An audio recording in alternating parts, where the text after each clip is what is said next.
This episode brought to you by Stamps.com. Why go to the store to get stamps when you can have them printed right at home for your convenience?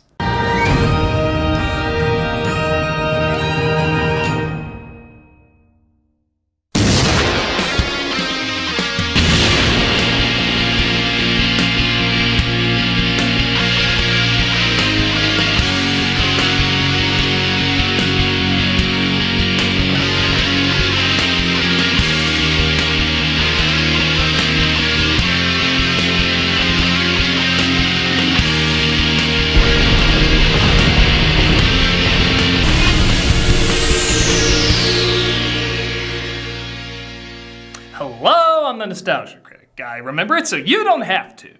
Let's talk about Donnie Brasco. That's right, some of Johnny Depp's and Al Pacino's greatest performances. Is that a bunny? I don't remember a bunny in Donnie Brasco. Oh shit, did I order Donnie Darko instead? You certainly did, and let me tell you why it's the greatest movie ever made. That's a lot of crap. Let me tell you why this is the most overhyped, pretentious bull tuckus that ever existed. Nope, I'm not doing this. What? Why not? Yeah, why not? Because Donnie Darko has two very polarizing audiences.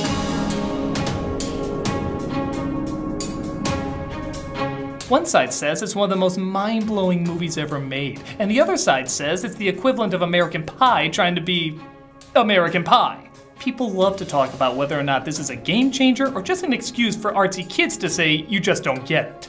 As if we needed more excuses for that. Yeah, if I don't understand that means it sucks. Like that movie Eraserhead. He was never once at the end of a pencil! Yeah, that's the thing. I don't care what the fan bases say. I just want to give my own take. Really? So you dress up as fan bases in a video just to say you're not going to reference us? Ironically referencing us? I don't even know what your fan base is like. I have no idea if that's the shit you'd wear. I have no idea if that's the kind of stuff you would say. And frankly, I don't care. I know there's a lot of opinions and theories about this movie, and you're welcome to them. I'm just saying I'm gonna give my report on it, no one else's. Just seems like a lot of extra editing simply to say you don't care. You had to take time to find these clothes and change into them? Just leave me alone! Fine, I'm gonna write a million theories as to what this opening meant. Yeah, and I'm gonna punch a football. I don't know, whatever my fan base does. Let's take a look at the film that launched a million blog posts. This is Donnie Darko. The film opens with a boy knocked out, having apparently tripped on his bike. Ah, the mountains of Minnesota. He gets back on and rides on home to his slow-motion family. The killing moon. It ends with a spider and they all bang the girl. Happy reading. I know overreaders are already having a field day with this, but honestly, I'm just wondering what production assistant put that Care Bear sticker there. Yeah, figure out the symbolism behind that one, artist! It's all secretly the origin to Swift-Heart Rabbit. And I'm not gonna lie, this might be one of my favorite, most random opening lines to a movie. I'm voting for Dukakis. I just want to help John Lovett's career. Maybe when you have children of your own. I'm not gonna squeeze one out till I'm like 30. So you know, in a year. That's Maggie Gyllenhaal as Elizabeth and Jake Gyllenhaal as Donnie, playing the incredibly stretching roles of brother and sister. And it wouldn't be an early 2000s movie without DeVay Chase. When can I squeeze one out? Not until 8th grade. Excuse me. She'll be well in a well by then. Baby, you should be the one in therapy. Then mom and dad can pay someone $200 an hour to listen to all your You wanna thoughts. tell mom and dad why you stopped taking your medication? My teacher said this was called shoddy exposition. Teacher's a commie, honey. Donnie's mother tries to come in to make him feel better, but his awkward acting continues to rebel. I don't recognize this person today. Then why don't you start taking the goddamn pills? Bitch. Fun fact, Tommy Wiseau actually rehearsed that line with him. Bitch. Bitch. Our son just called me a bitch. Not well, but he did. Actually, in all fairness, most of the acting in this movie is pretty good. As Donnie goes back to taking his medication again, and sure, I guess this is as good a time as any for the date. I've been watching you. A voice seems to call to Donnie as he walks outside and encounters DC's cinematic reboot of Bugs Bunny. 28 days, 6 hours, 42 minutes, 12 seconds. You know, the ring girl's inside. You shouldn't steal her shtick. Elizabeth comes home late, but it turns out she's right in time for shitting her pants. When will Admiral Boom announce his cannon fire? Fire!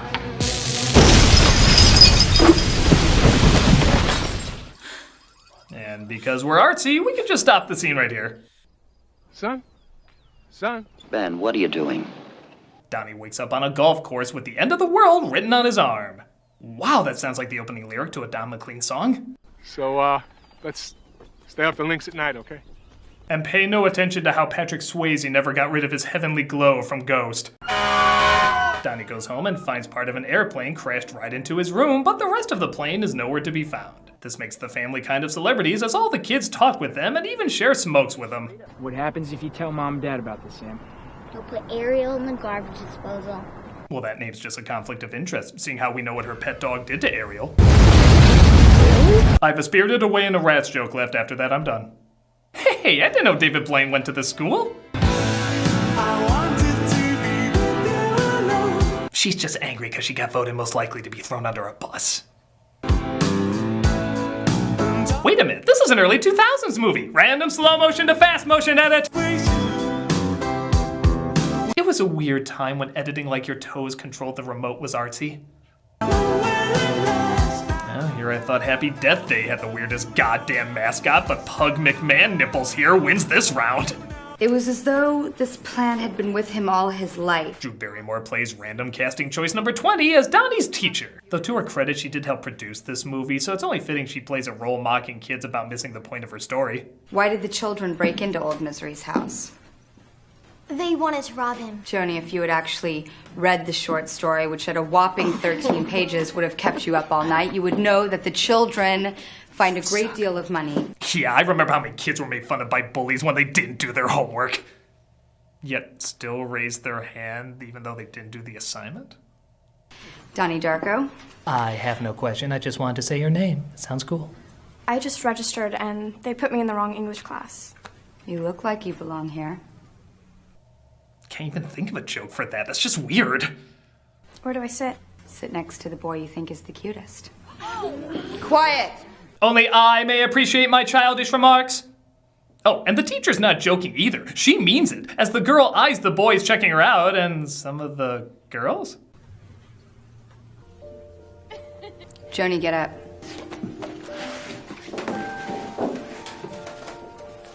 And immediately fire for her abuse of power. Oh, she's edgy.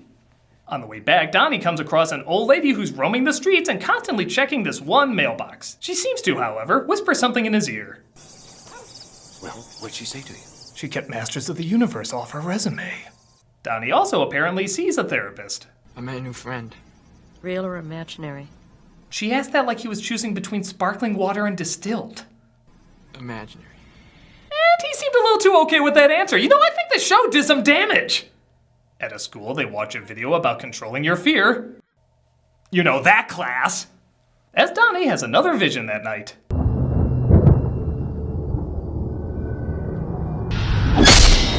Well, now we know what happens when Camilo del Toro does a Nesquik commercial. My God, is this ever going to stop? The next day it's reported that school is let out due to a busted water main and general douchebaggery. But it looks like someone's hitting on Donnie's maybe baby. Has anyone ever told you that you're sexy? I like your boobs. I'd say that line is terribly written, but coming from a young Seth Rogen, I believe he'd say that. Do you want to walk me home? Sure. I'll admit I was torn which bird sound effect to put there, so I'll just play them all.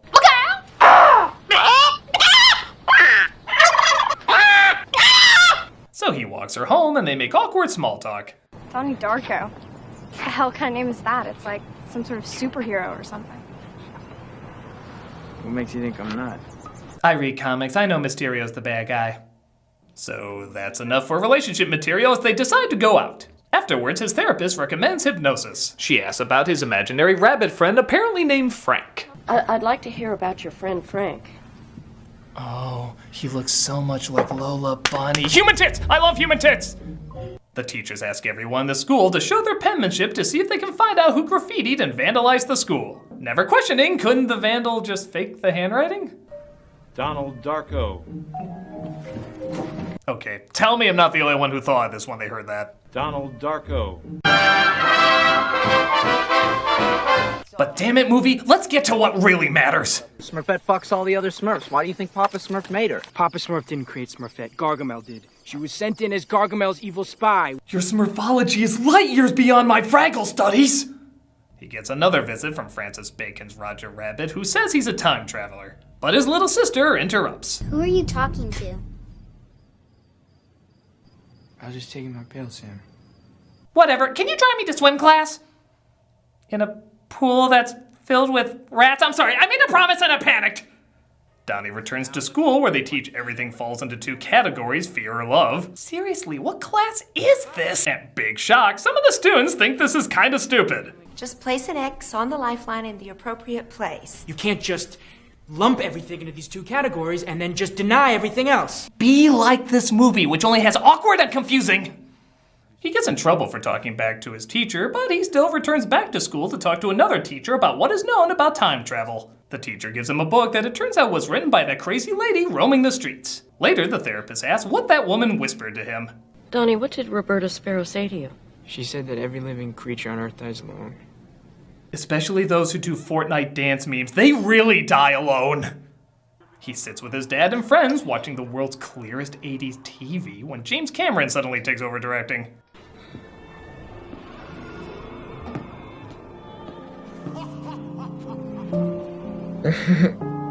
So this is what happens when you eat Lunchables a day after they expire.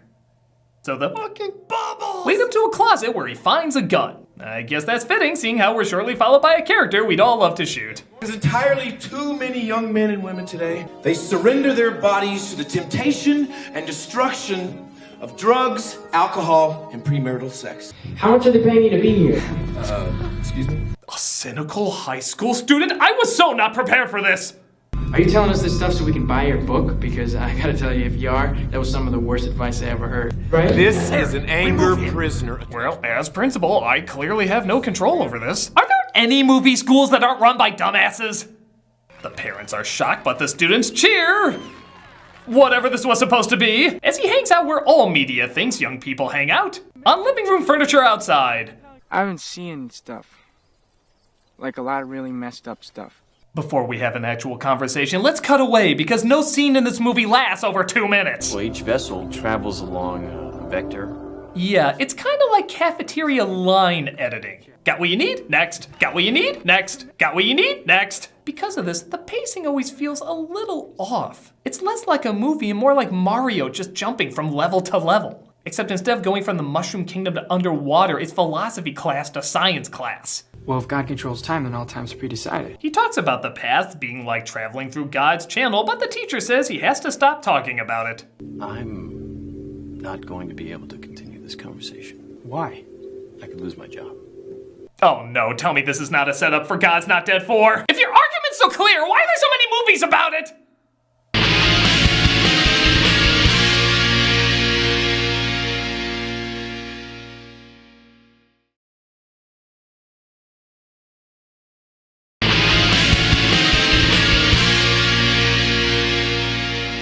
So Donnie, here's a surprise, mopes around for a while until he comes up with an idea with his girlfriend for a project to sell a life-changing product.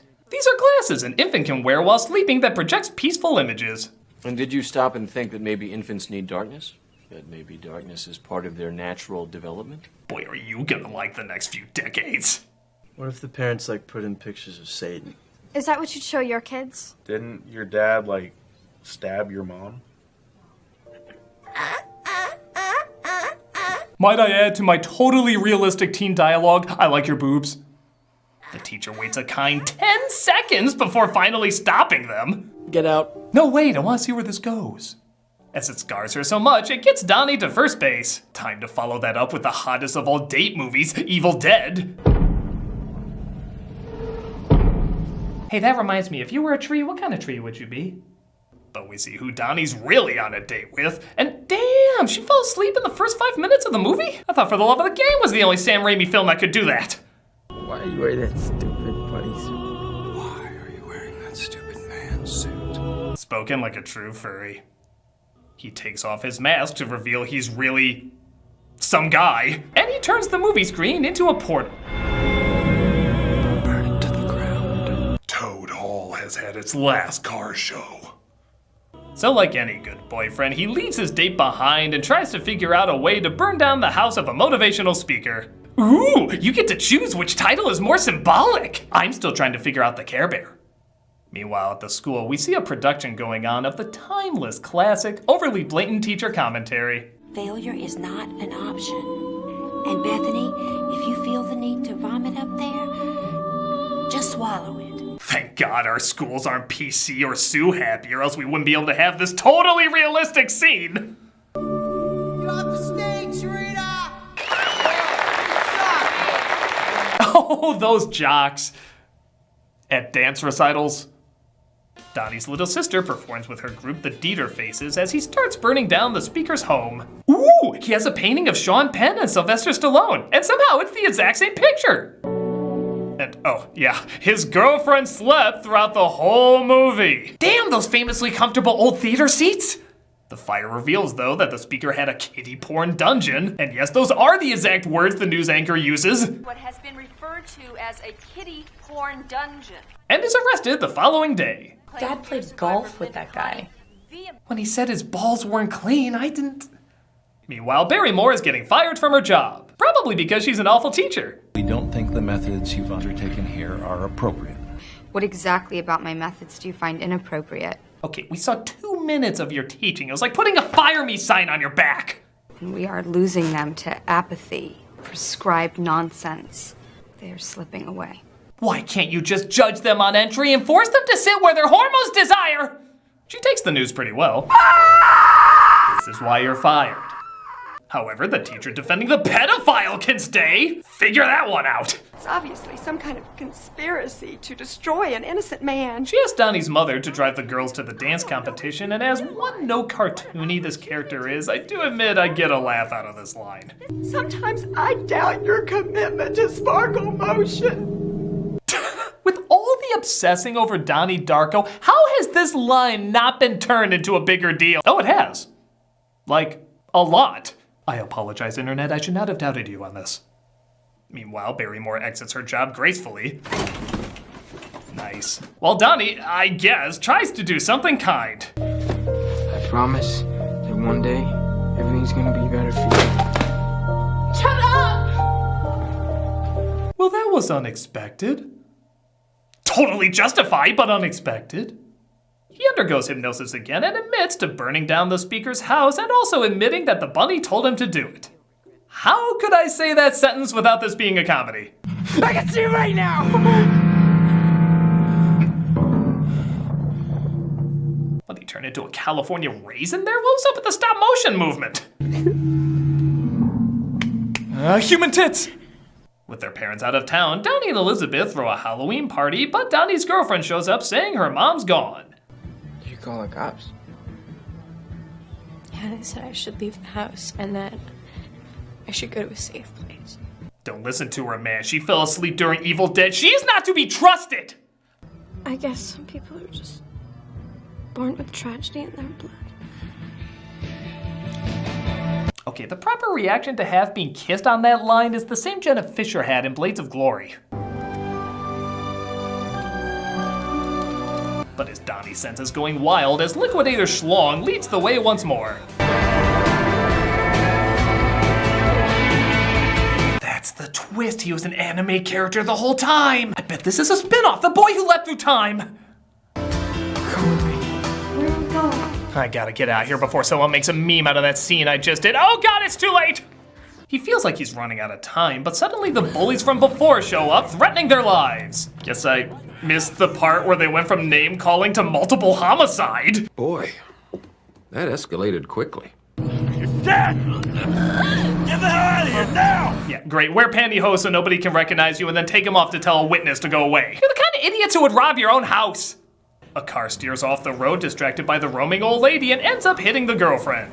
Donnie feels terrible because he actually put a letter in the mailbox that the old lady was getting, and it looks like the driver is, guess who, Demonic Thumper. What were you guys doing in the middle of the road, huh? What are you thinking? You're like my dad flying over the wrong crop. Wait, I have another Independence Day joke. Okay, so you can kinda see where this is going. Emphasis on kinda. As Donnie gets up the next morning and sees the sky as one big clogged toilet. The Sky Potty takes the engine of his mother and sister's flight back in time and seemingly himself as well, placing him back in his room when the engine crashes, thus killing him. Get it? Trust me, it's okay if you don't. What happened? got smushed by a jet engine. What was his name?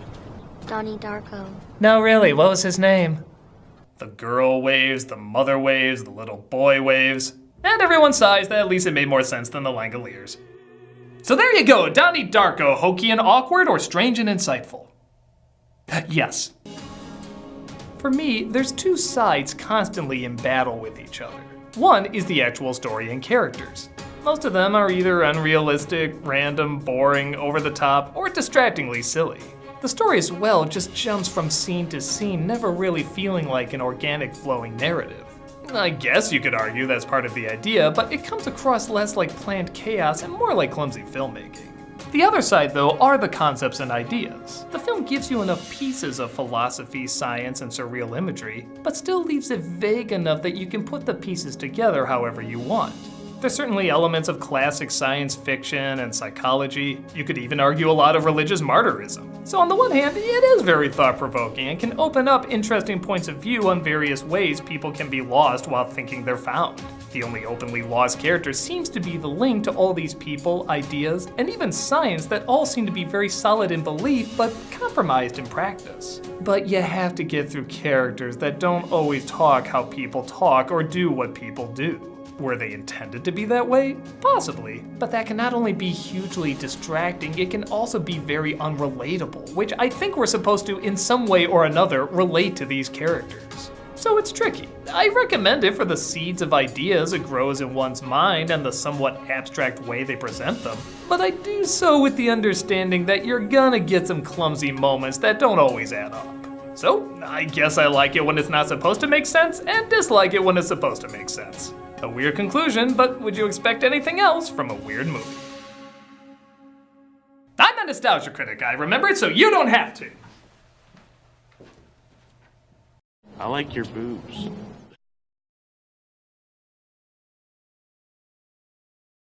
Hey, Doug Walker here doing the charity shout out, and this week we are doing the Hearing Health Foundation. The Hearing Health Foundation's mission is to prevent and cure hearing loss and tinnitus through groundbreaking research and to promote hearing health. This is the largest nonprofit funder of hearing and balance research in the US and a leader in driving new innovations and treatments for people with hearing loss and other hearing disorders. Their implants alone have been proven to be a valuable treatment option for people with profound hearing loss, benefiting 125,000 people in the US and 300,000 people worldwide. With an A rating on Charity Watch as well, this is an organization that does a great deal of good for those born without decent hearing. Click on the link or share the link to see how you can make such a big difference.